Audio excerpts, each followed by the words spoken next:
Bismillahirrahmanirrahim. Assalamu alaikum. Welcome to this lecture 35 on general science and ability. And in this lecture we will discuss artificial intelligence. अगर आपने मेरा channel subscribe नहीं किया तो इसको अभी सब्सक्राइब कर लें, और अगर आपको वीडियो पसंद आए तो आप इसको अपने फ्रेंड्स के साथ शेयर ज़रूर करें। आज का लेक्चर बहुत ज़्यादा इंपॉर्टेंट है from examination point of view. Artificial intelligence के बारे में अक्सर क्वेश्चन पूछे जाते हैं। आज के इस लेक्चर में हम types of artificial intelligence discuss करेंगे। सबसे पहले हम आर्टिफिशियल इंटेलिजेंस को डिफाइन करेंगे, उसके बाद आर्टिफिशियल इंटेलिजेंस की टाइप्स को डिस्कस करेंगे। इसके बाद हम ये देखेंगे कि आर्टिफिशियल इंटेलिजेंस कैसे काम करती है और इसके बेनिफिट्स क्या हैं, और आखिर में हम ये देखेंगे कि आर्टिफिशियल इंटेलिजेंस के ड्रॉबैक्स क्या है। सबसे पहले हम ये समझने की कोशिश करते हैं कि आर्टिफिशियल इंटेलिजेंस है क्या।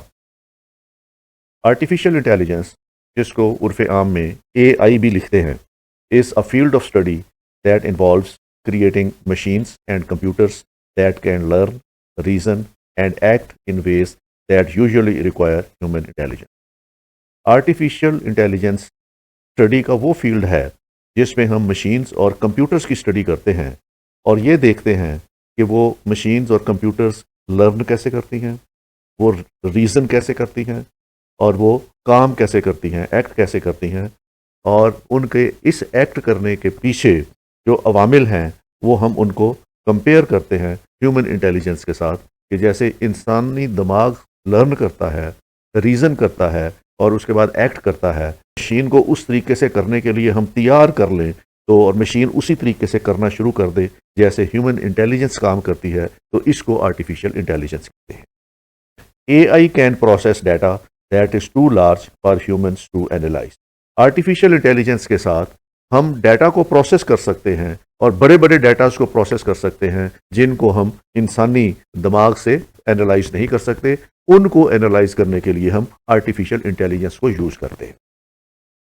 Artificial intelligence is a set of technologies that enables computers to perform a variety of advanced functions, including the ability to see, understand and translate spoken and written language, analyze data, make recommendations and more.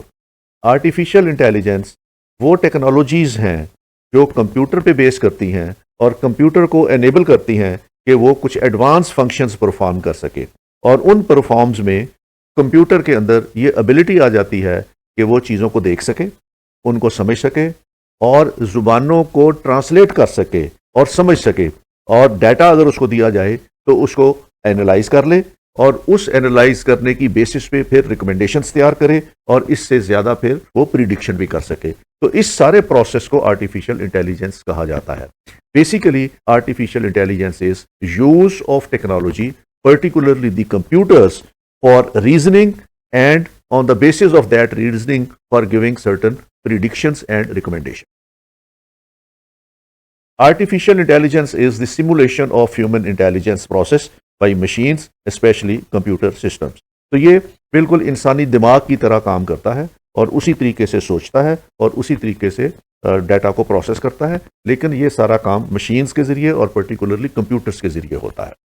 Specific applications of AI include expert systems, natural language processing, speech recognition and machine vision.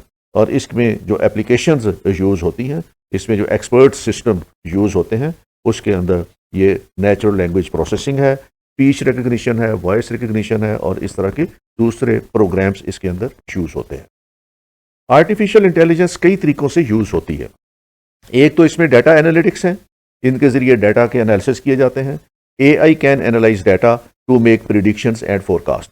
ये उन data को analysis करके उनकी basis के ऊपर ये predictions कर सकती हैं, ये फोरकास्ट कर सकती हैं, और उस डाटा की बुनियाद बना के ये रिकमेंडेशंस दे सकती हैं। ऑब्जेक्ट कैटेगराइजेशन, ये बहुत से ऑब्जेक्ट को कैटेगराइज कर सकती हैं, it can categorise the objects. Natural language processing, ये नेचुरल लैंग्वेजेस की प्रोसेस कर सकते हैं और उसके बाद रिकमेंडेशंस दे सकती हैं। AI can generate recommendations based on the users preferences. User की जो प्रेफरेंसेस हैं उसको बेस बना के ये रिकमेंडेशंस दे सकती हैं। फॉर एग्जांपल, अगर एक कंज्यूमर है, वो एक रेस्टोरेंट में गया है और वहाँ जाके उसने खाना खाया है, तो कंप्यूटर आर्टिफिशियल इंटेलिजेंस के ज़रिए उसको सजेशन दे सकता है कि अगर आपने खाना खाना है तो आपके एरिया में फ़लाँ फ़लाँ रेस्टोरेंट्स हैं, फ़लाँ रेस्टोरेंट से अच्छी चीज़ें मिलती हैं, फ़लाँ रेस्टोरेंट्स का पिज़्ज़ा बड़ा पॉपुलर है, फ़लाँ का पास्ता बड़ा पॉपुलर है। तो इस तरह की रिकमेंडेशंस भी ये कंज्यूमर को दे सकते हैं। Intelligence data retrieval, AI can retrieve data intelligently. तो ये बहुत से फंक्शंस हैं आर्टिफिशियल इंटेलिजेंस के, और ये 6 या 7 स्फीयर्स के अंदर ये आर्टिफिशियल इंटेलिजेंस जो है ये प्रोसेस करती है। Artificial intelligence is a field of science concerned with building computers and machines that can reason, learn, and act in such a way that would normally require human intelligence, or also involves data whose scale extends what human can analyze. तो ये basically ये science का वो field है जिसमें मशीनें बनाई जाती हैं, कंप्यूटर्स बनाए जाते हैं, और ऐसी मशीनें और कंप्यूटर बनाए जाते हैं जो चीज़ों को लर्न कर सकें, ह्यूमन बीइंग्स की तरह लर्न कर सकते, ह्यूमन बीइंग की तरह रीज़न दे सकें, और उसके अंदर जो है वो डाटा को प्रोसेस करने की एबिलिटी मौजूद हो, और उसको फिर वो उस पर एक्ट भी कर सकें। तो ऐसी मशीनें बनाने को आर्टिफिशियल इंटेलिजेंस कहा जाता है। While specifics vary across different AI techniques, the core principle involved While specifics vary across different AI techniques, the core principle involved in the working of artificial intelligence revolves around data. तो ये तमाम artificial intelligence जो है ये data के गिर्द revolve करती है। जो डाटा हमने उस मशीन को दे दिया है या कंप्यूटर को दे दिया है, उस कंप्यूटर ने वही डाटा यूज़ करके और उसके फिर एनालिसिस करने हैं, और एनालिसिस करके उसने रिकमेंडेशंस देनी है, या उसको जो कमांड दे दी जाए उस कमांड के मुताबिक उसने एक्ट करना है। Artificial intelligence system learn and improve through exposure to vast amount of data, identifying patterns and relationships that human may miss. तो artificial intelligence उस डाटा को प्रोसेस करता है, और उस डाटा को प्रोसेस करके उसके डिफरेंट जो पैटर्न्स डेवलप होते हैं उनको आइडेंटिफाई करता है, और फिर उन पैटर्न्स के दरमियान रिलेशनशिप कायम करता है, और वो इस तरह रिलेशनशिप कायम करता है और इस तरह उस डाटे को यूज़ करता है कि हम ह्यूमन माइंड के साथ उस डाटे के और उस पैटर्न्स को डेवलप नहीं कर सकते, या हम उसमें से बहुत सी चीज़ों को मिस कर सकते हैं। लेकिन कंप्यूटर जब उस डाटा को एनालाइज करता है, या उसके पैटर्न्स डेवलप करता है, या उन पैटर्न्स के दरमियान रिलेशनशिप को एस्टेब्लिश करता है, तो वो किसी चीज़ को मिस नहीं करता। इसलिए उसका दिया हुआ जो एनालिसिस हैं वो परफेक्ट होते हैं, और उसकी दी हुई रिकमेंडेशंस जो हैं वो फैक्चुअल होती हैं और फैक्ट्स के ऊपर बेस करती हैं। The learning process often involves algorithms, which are set of rules and instructions that guide the artificial intelligence analysis and decision making. तो बेसिकली कंप्यूटर जो है वो अपने अलॉरिथम्स के जरिए काम करता है, और अलॉरिथम उसके वो सेट हैं, रूल्स हैं, इंस्ट्रक्शंस हैं जो सॉफ्टवेयर की सूरत में उसको दे दी गई हैं। अब कंप्यूटर उन सॉफ्टवेयर्स के ताबे होके अपना लर्निंग प्रोसेस जो है वो शुरू करता है, और उसको फिर उसको यूज़ करके वो एनालिसिस करता है, और उसको एनालिसिस करके डिसीजन मेकिंग करता है। In machine learning, a popular subset of artificial intelligence, algorithms are trained on labeled and unlabeled data to make predictions or categorize information. ये जो algorithms हैं कंप्यूटर को दिए गए हैं, ये उनके ज़रिए अपने तमाम काम करता है, उसके ज़रिए तमाम डाटा जो है उसको प्रोसेस करता है, और उसको बेस बना के फिर प्रिडिक्शंस करता है, या उस इंफॉर्मेशन को कैटेगराइज करता है, उसके फिर डिफरेंट जो है वो डेवलपमेंट करता है, या डिफरेंट उसके जो है वो पैटर्न्स डेवलप करता है, और उन पैटर्न्स को सामने रखते हुए फिर वो आइंदा के लिए प्रिडिक्शन करता है। तो बेसिकली जो अलॉरिथम्स हैं जो मशीन के अंदर जो है फीड किए गए हैं, जिनके जरिए वो काम करता है, और अलॉरिथम्स जो हैं वो सेट ऑफ रूल्स हैं या इंस्ट्रक्शंस हैं जिनके ताबे कंप्यूटर ने काम करना है। Deep learning, a further specialization, utilizes artificial neural network with multiple layers to process information, mimicking the structure and foundation and function of the human brain. अब इसके अंदर एक आर्टिफिशियल न्यूरल्स हैं कंप्यूटर के अंदर दिए हुए हैं, या उसकी डीप लर्निंग है जिसको हम आर्टिफिशियल न्यूरल्स के जरिए होती है। ये बिल्कुल ह्यूमन माइंड की तरह प्रोसेस करता है, और ह्यूमन माइंड्स की तरह ही इंफॉर्मेशन को प्रोसेस करता है, और उसमें फिर इसको वो एक पैटर्न्स डेवलप करता है इंफॉर्मेशन के, और उन पैटर्न्स को बेस बना के फिर वो प्रिडिक्शंस करता है। Through continuous learning and adaptation, AI system becomes increasingly adept at performing specific tasks, from recognizing images to translating language and beyond. अब इस लर्निंग को बेस बना के जो एल्गोरिथम्स के जरिए उसको दी गई है, आर्टिफिशियल इंटेलिजेंस का सिस्टम जो है वो पैटर्न्स को रिकग्नाइज करता है, इमेजेस को रिकग्नाइज करता है, या लैंग्वेजेस को ट्रांसलेट करता है, या उसको जो सॉफ्टवेयर के जरिए या एल्गोरिथम्स के जरिए इंस्ट्रक्शंस दी गई हैं या प्रोग्राम्स दिए गए हैं उनको फॉलो करता है। उनको फॉलो करके ही उसने अपने तमाम रिकमेंडेशंस देनी है, उसको फॉलो करके ही उसने तमाम अपने एक्ट्स करने हैं, और जो उसको कमांड दे दी जाएगी वो उसके मुताबिक एक्ट करना शुरू कर देगा। AI requires a foundation of specialized hardware and software for the writing and training machine learning algorithms.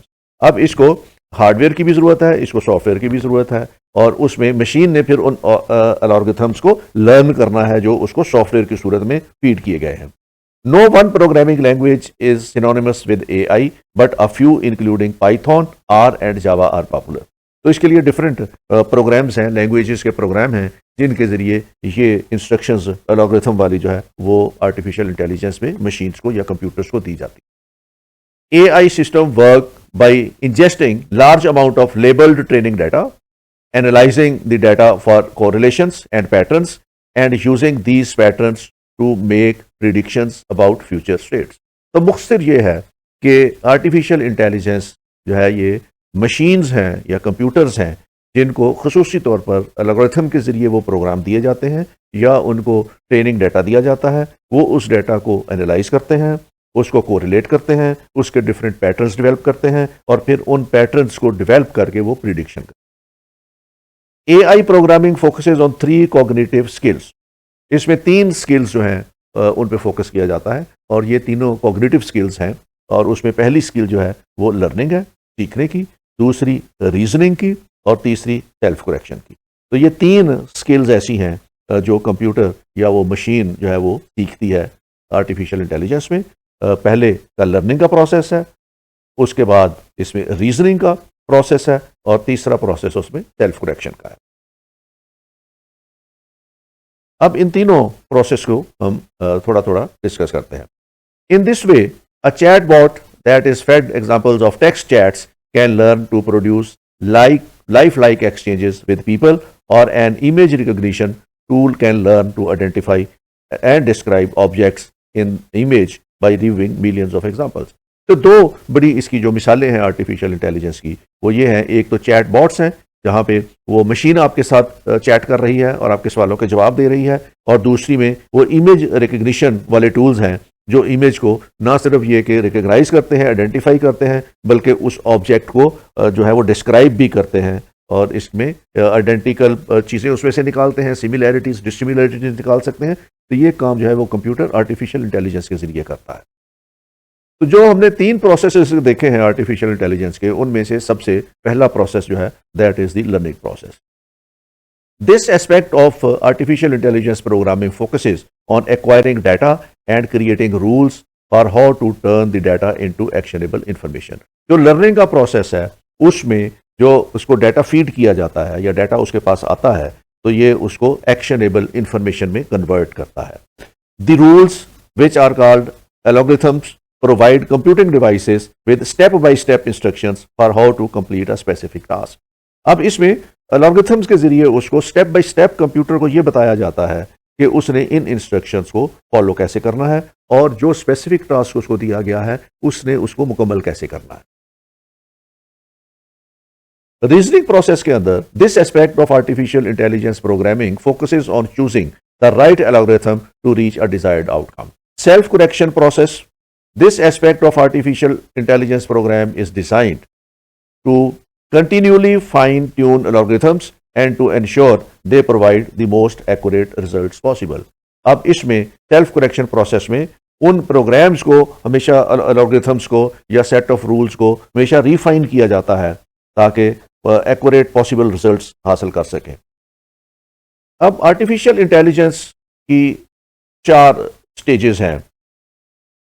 Artificial intelligence can be organised in several ways depending on the stage of development और actions being performed. अब इसमें artificial intelligence को कई stages पे जो है वो किया जा सकता है, और इसकी कई डेवलपमेंट की स्टेजेस हैं। 4 stages of AI development are commonly recognised. इसमें 4 स्टेजेस जो हैं वो आर्टिफिशियल इंटेलिजेंस की डेवलपमेंट की रिकग्नाइज की गई हैं। पहली स्टेज है reactive machine. Limited artificial intelligence that only reacts to different kinds of stimuli based on the programmed rules. अब इसमें जो रूल्स प्रोग्राम कर दिए गए हैं उनके तहत कंप्यूटर के पास एक बड़ा लिमिटेड आर्टिफिशियल इंटेलिजेंस होती है और वो इसको यूज करके अपनी रिकमेंडेशंस या देता है या आउटकम देता है। Does not use memory and thus can not learn with new data. इसको क्योंकि मेमोरी यूज नहीं करता ये रिएक्टिव मशीन, इसलिए वो अगर नया डाटा उसके अंदर फीड कर दिया जाए तो वो उसको लर्न नहीं करेगा, उससे लर्न नहीं करेगा। IBM Deep Blue that beat chess champion Garry Kasparov in 1997 was an example of reactive machine। तो रिएक्टिव मशीन में जो ऑलरेडी डाटा फीड कर दिया गया है प्रोग्राम्स के जरिए वो सिर्फ उसी को इस्तेमाल करते हुए अपना काम करेगा। अगर उसमें नया डाटा फीड कर दिया जाए तो ये उसकी मेमोरी में वो नया डाटा जो है वो कारआमद नहीं होगा। दूसरा इसका जो स्टेज है that is limited memory. Most modern artificial intelligence is considered to be limited memory. It can use memory to improve over time by being trained with the new data, typically through an artificial neural network or other training models। जो आजकल computers use कर रहे हैं इसके अंदर ये है कि लिमिटेड मेमोरी है, ये नई चीजें सीख सकते हैं और उसमें इनके अंदर आर्टिफिशियल न्यूरल नेटवर्क दिया हुआ है, उसको इस्तेमाल करते हुए ये अपनी मेमोरी जो है उसमें लिमिटेड कैपेसिटी पे ये नई लर्निंग कर सकते हैं।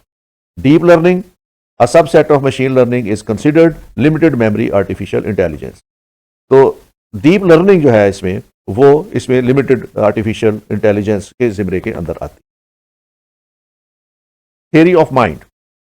Theory of mind, artificial intelligence does not currently exist but research is ongoing into its possibility। ये टेक्निक अभी अवेलेबल नहीं है लेकिन इस पे अभी रिसर्च हो रही है और मुमकिन है आइंदा आने वाले दिनों में थियरी ऑफ माइंड की टाइप जो है आर्टिफिशियल इंटेलिजेंस की ये मंजर यहाँ पे आ जाए।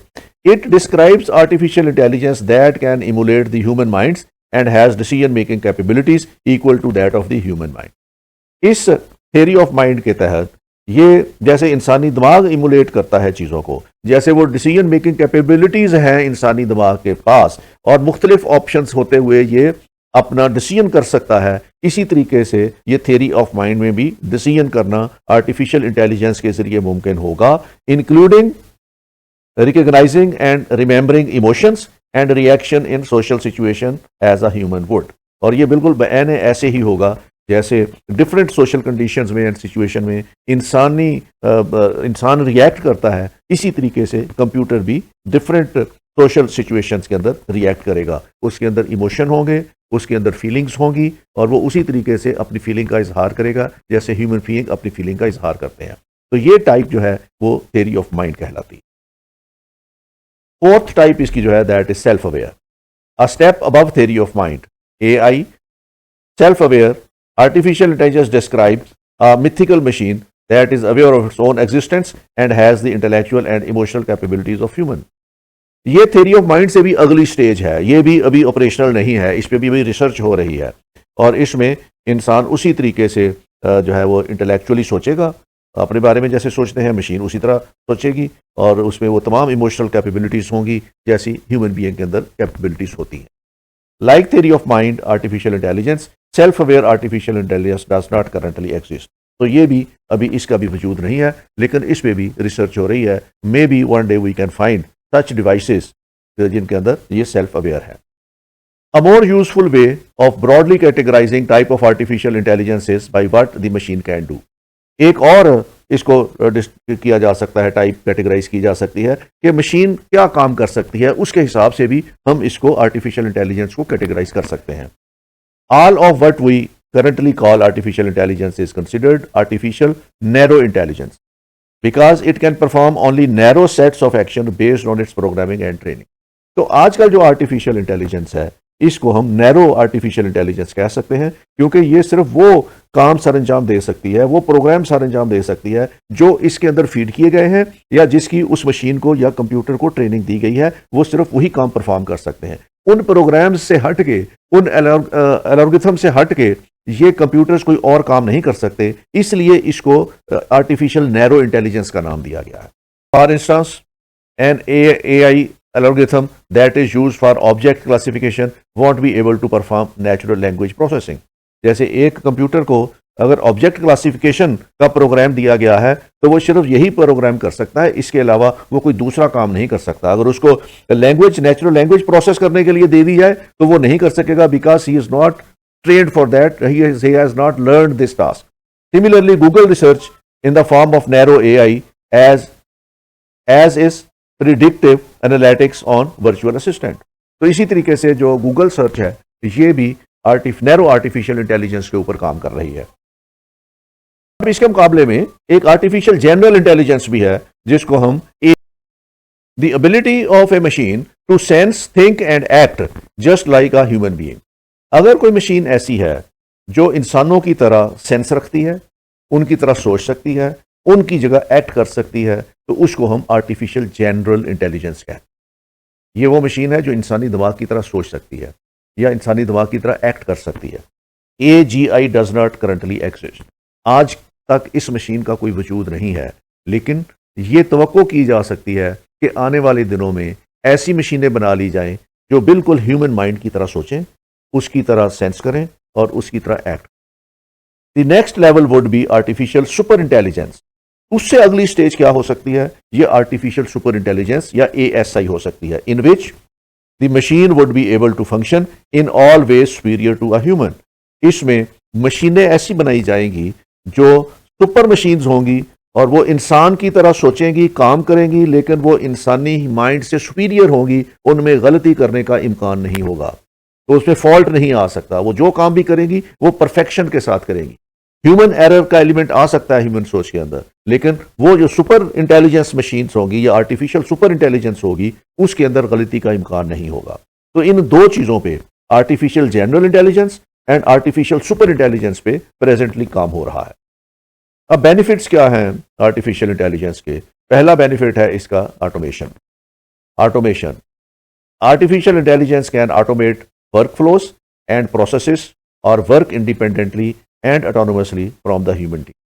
ये इंडिपेंडेंटली काम कर सकते हैं, ये ह्यूमन कंट्रोल के बगैर काम कर सकते हैं. बस एक बार मशीन के अंदर आपने एल्गोरिथम्स फिट कर दिए, रूल्स और इंस्ट्रक्शंस फिट कर दी, तो उसके बाद उसने काम शुरू कर देना है और उन इंस्ट्रक्शंस के मुताबिक उसने काम करते रहना है और उसमें ह्यूमन सुपरविजन की या ह्यूमन में किसी भी किस्म की मॉनिटरिंग की जरूरत उसको नहीं.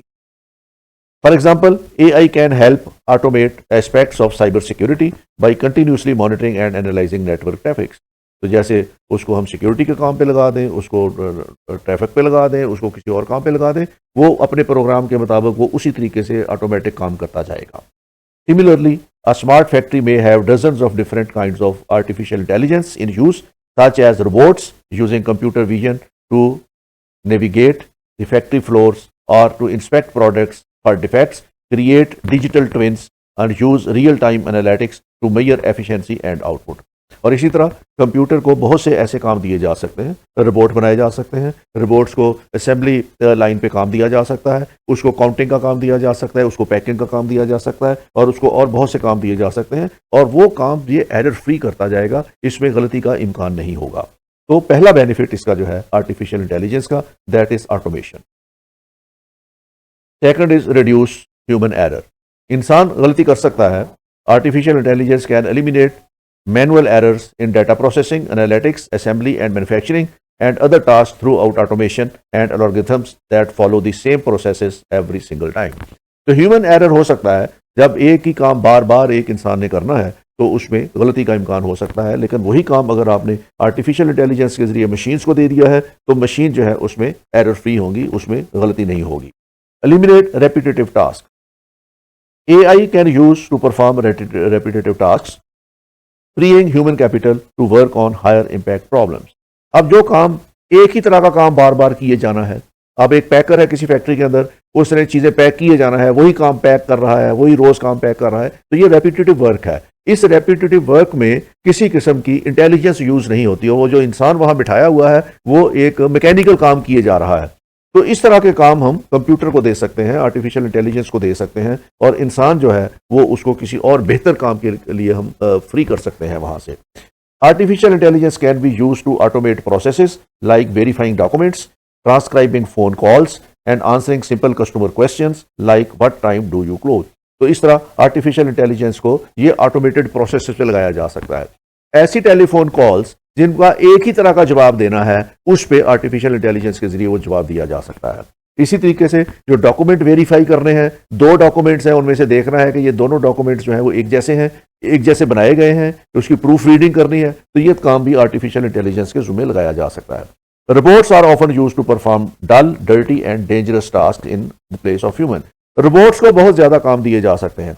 ऐसे काम जो ह्यूमंस के लिए डेंजरस हैं, वो काम रोबोट्स को दिए जा सकते हैं। जैसे एक्सप्लोजिव सब्सटेंस है, उसको रिमूव करना है, या उसको एक्सप्लोसिव सब्सटेंस है उसको डिफ्यूज करना है, या कहीं पे कोई बम प्लेस किया गया है उसको डिफ्यूज करना है, तो ये काम ह्यूमंस के लिए डेंजरस हो सकते हैं, लेकिन ये काम रोबोट्स को दिए जा सकते हैं कि वो उनको सेफली पिक करे और किसी ऐसी बिन में डाल दे जहां पे वो उसको सेफली डिफ्यूज किया जा सकता है। फास्ट एंड एक्यूरेट, एक अगला इसका बेनिफिट ये है कि कंप्यूटर के जरिए जो काम किया जाएगा वो फास्ट है, उसे टाइम सेविंग है, ह्यूमन से ज़्यादा क्विकली किया जा सकता है, एक्यूरेसी उसकी 100% होगी, उसमें किसी किस्म का कोई ऐसा फ्लॉ नहीं होगा काम में। Infinite availability, AI is not limited by time of day and need of the break और अदर ह्यूमन कम्बरसम्स एनकम्बरेंस। इसमें आर्टिफिशियल इंटेलिजेंस जो है उसमें ये जो ह्यूमन एलिमेंट्स हैं सारे के सारे, जिनकी वजह से कोई असाइनमेंट लेट हो सकती है, वो नहीं होते। ना उसको रेस्ट की ज़रूरत है, ना उसको टी ब्रेक की ज़रूरत है, ना उसको लंच ब्रेक की ज़रूरत है, ना उसको संडे की ज़रूरत है। तो वो मशीन है, वो all the time is available. वो रात को भी काम कर सकती है, दिन को भी काम कर सकती है। उसकी कोई ह्यूमन लिमिटेशंस हैं, लेकिन मशीन की कोई लिमिटेशन नहीं है। When running in the cloud, artificial intelligence and machine learning can be always on, continuously working on its assigned task. तो ये continuously काम कर सकती हैं, इसके अंदर अवेलेबिलिटी है, अराउंड द क्लॉक अवेलेबिलिटी है। The next is accelerated research and development. The ability to analyze vast amount of data quickly can lead to accelerated breakthroughs in research and development. क्योंकि इसमें डाटा बड़ा swiftly जो है वो analyse हो जाता है और बड़ा एक्यूरेटली एनालाइज हो जाता है, इसलिए जो रिसर्च प्रोजेक्ट हैं वो बड़ी जल्दी कंप्लीट हो सकते हैं इससे। For instance, artificial intelligence has been used in predictive modelling of potential new pharmaceutical treatments or to quantify the human genome. तो ये रिसर्च में जहाँ पे ह्यूमन लाइफ एट स्टेक हैं, उस तरह की रिसर्चेज में ये बड़ी जल्दी साइंटिफिक रिसर्च को कंप्लीट कर सकती है। अब आर्टिफिशियल इंटेलिजेंस के कुछ ड्रॉबैक्स भी हैं, और इसके ड्रॉबैक्स में सबसे बड़ा ड्रॉबैक जो है ये बायस।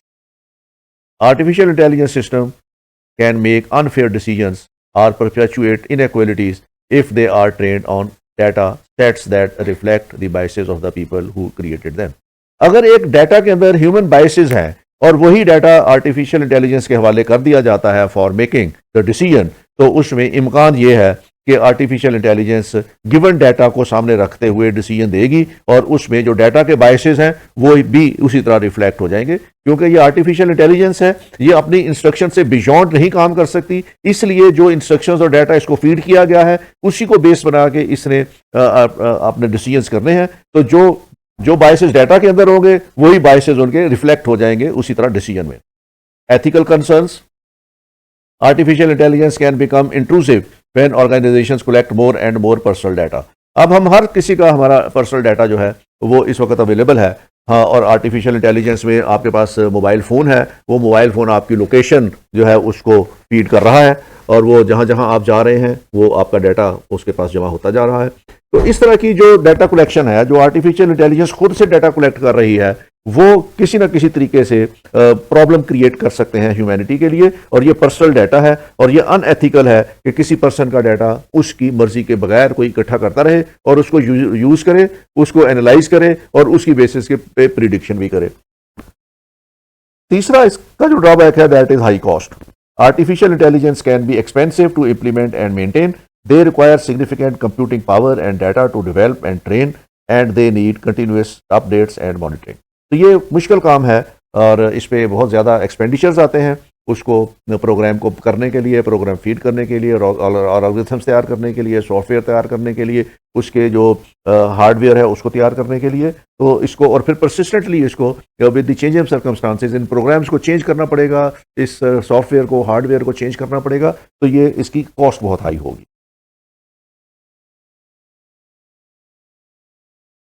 प्राइवेसी कंसर्न, तो इसके प्राइवेसी कंसर्न है रिस्क है डाटा लीकेज का टू थर्ड पार्टीज और hackers when companies, private entities, clinics and public bodies collect, control and use data in artificial intelligence services.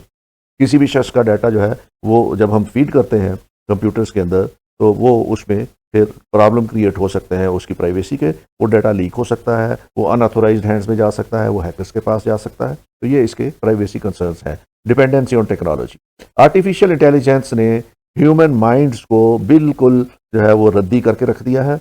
अब तमाम काम जो है वो आर्टिफिशियल इंटेलिजेंस अगर सौंप लेगी तो ह्यूमन माइंड जो है और उनकी वैल्यू कम हो जाएगी, यूटिलाइजेशन कम हो जाएगी और लेस स्किल्ड हो जाएंगे, उनको चीज़ें सीखने की ज़रूरत नहीं रहेगी। तो माइंड्स जितने भी हैं वो डल हो जाएंगे और उन माइंड्स के डल होने से जो नए कॉन्सेप्ट्स हैं रीजनिंग के वो आना बंद हो जाएंगे। जो आइडियाज़ हैं ह्यूमन माइंड्स के अंदर वो उनके ऊपर एक कदगन लग जाएगा आर्टिफिशियल इंटेलिजेंस जब आएगी और उस पर तमाम लोग जो है वो आर्टिफिशियल इंटेलिजेंस पे डिपेंड करना शुरू हो जाएंगे। ह्यूमन डिपेंडेंसी जो है ऑन टेक्नोलॉजी वो बहुत ज़्यादा बढ़ जाएगी और दूसरे लफ्ज़ों में we can say that technology will become a master of the humans. Lack creativity, artificial intelligence में खुद क्रिएटिविटी नहीं है, उसमें इमोशंस नहीं है, क्रिएटिविटी नहीं है, वो डिसीजंस उसके जो हैं वो उस इंफॉर्मेशन और इंस्ट्रक्शंस के ताबे हैं जो उसको दे दी गई है। It can't create new solutions to problems और एक्सेल इन आर्टिस्टिक फील्ड्स। अब इसके पास ये कैपेसिटी नहीं है आर्टिफिशियल इंटेलिजेंस के साथ कि वो उन प्रॉब्लम्स के सॉल्यूशंस बता सके जो आपने उसके अंदर फीड नहीं किए हुए। जो नए आने वाले प्रॉब्लम्स हैं उनका सॉल्यूशन ये नहीं बता सकी, ये सिर्फ उन प्रॉब्लम्स का सॉल्यूशन बता सकेगी जो आपने इनको फीड कर दिए हुए हैं, जिसके बारे में डाटा आपने फीड कर दिया। जो आने वाले प्रॉब्लम्स हैं उनके बारे में ये प्रिडिक्शन नहीं दे सकेगी। और दूसरा, इसके अंदर आर्टिस्टिक टच नहीं है, इसके अंदर ह्यूमैनिटेरियन टच नहीं है। ये इसने जो डाटा फीड कर दिया, जिस तरह का फीड कर दिया, जिसने उसी तरह की इसने आपको रिकमेंडेशंस जो है वो दे देनी। जॉब डिस्प्लेसमेंट, सबसे बड़ा जो इसका इशू है मशीनरी का और आर्टिफिशियल इंटेलिजेंस का, that is the job displacement. Artificial intelligence can take over repetitive task which can lead to job loss and economic disruption, particularly in industries that rely heavily on manual labor. तो एक वक्त आएगा कि artificial intelligence manual labour को industry से बाहर निकाल फेंकेगी और उसकी जगह तमाम मशीनें ले ली जाएंगी, मशीनें उनकी जगह ले लेंगी। तो ऐसी सिचुएशन में जब जॉब डिस्प्लेसमेंट हो जाएगी तो बहुत ज़्यादा अनएम्प्लॉयमेंट का खतरा है और उससे जो अनस्किल्ड लेबर्स हैं या लोअर लेवल की जो लेबर करने वाले काम हैं तो उनके लिए ज़्यादा प्रॉब्लम क्रिएट हो सकती है। ये था आज का लेक्चर जिसमें हमने आर्टिफिशियल इंटेलिजेंस, उसकी टाइप्स और उसके बेनिफिट्स और उसके ड्रॉबैक्स देखे। तो इंशाल्लाह अगला लेक्चर हमारा जो होगा वो टेलीकम्युनिकेशन पे होगा। उस वक्त तक इजाज़त दें। Thank you very much. Take care. खुदा हाफ़िज़।